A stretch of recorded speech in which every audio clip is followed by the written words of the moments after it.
шоуто на Летерман гостува Скарлет Йохансон. Седи, заповядай. И разказа как е била спасена от българския си бодигард по време на снимките на филма Другата Болейн. Нека видим отказ от гостуването и при Летерман и да чуем разказа и за инцидента. Той какво прави той? Не знам, Дейв Череми се обади и вика: Валето, няма ли да дойдете да водите, бе? Вика: ще дойде да водя. Стига, бе, той ми скъса телефона оня ден, бе. Ти го изключи го, бе. Това ще му слушам. Той ми надува. Звъни. You ever had a horse take exception to you being on its back and do something about it? I was shooting the other Boleyn girl and I had to ride on it, and I always carried along with me this Bulgarian bodyguard who travels. Now I don't carry him everywhere. Only when I'm doing films. This guy looked, Woody calls him Frankenstein. He's a really scary guy, and he's lovely though, a very sweet guy. Sorry about that. But anyway,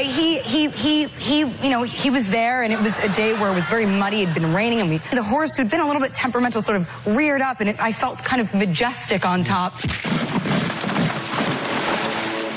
Until his whole ass slid underneath him, and he started to roll over on one side, and I thought for sure this was going to crush my legs. And out of nowhere, this, Zdravko, my Bulgarian, the bodyguard, flew and leapt and kind of dropped me, rolled, and he carried me sailing through the air. And I knew he would save my life one day, and he did. There you go. Yeah, there you go. Saved my life. Saved my life. Lovely man. He was a lovely man. Браво! Браво на българския бодигард! Браво! Ето, от разкази разбираме, че наистина е спасил живота. Нашия репортер Боби Ваклинов се срещна с спасителя на холивудската Скарлет, българския Ред Бътлър Здравко Леков. Скъпи приятели, Повелителят на конете се казва първият филм, с който Скарлет Йохансон придобива голяма популярност. И ето години по-късно тя среща Повелителят на конете, който е българин. Това е Здравко Леков, който спасява живота й.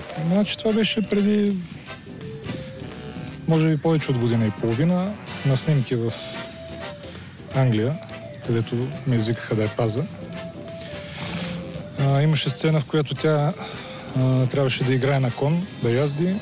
Филмът е средновековен. Коне, костюми. И въпреки, че коня, който бяха подбрали, беше спокоен, трениран, се случи така, че се подплаши нещо. И се изправи на задните си крака, подхлъзна се и тръгна да пада. И наистина ситуацията беше доста напрегната. Но слава Богу, всичко свърши добре. И се оказа, че ти си на точното място в точното време, накратко. Опитваме се винаги да сме на точното време, в точното място. Това не е работата от човека.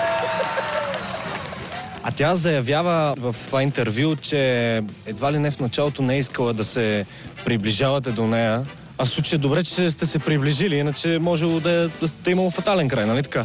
Да, значи тя трудно ми се довери, но с времето разбра, че ние сме там, за да си вършим работата и гледам да си свършим добре. Така че общо взето с нея нямахме проблеми.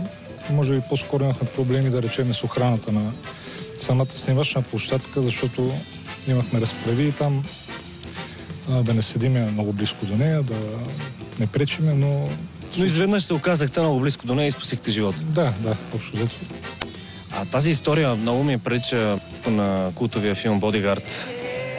Има прехвърчаха ли искри между вас? Не. Всичко е на чисто професионална основа. Няма нищо такова. Тя е доста красива все пак. Да, но тя за нас е един клиент. Браво! Не се пречупихте. Не. За господаря на ефира Боби Ваклинов.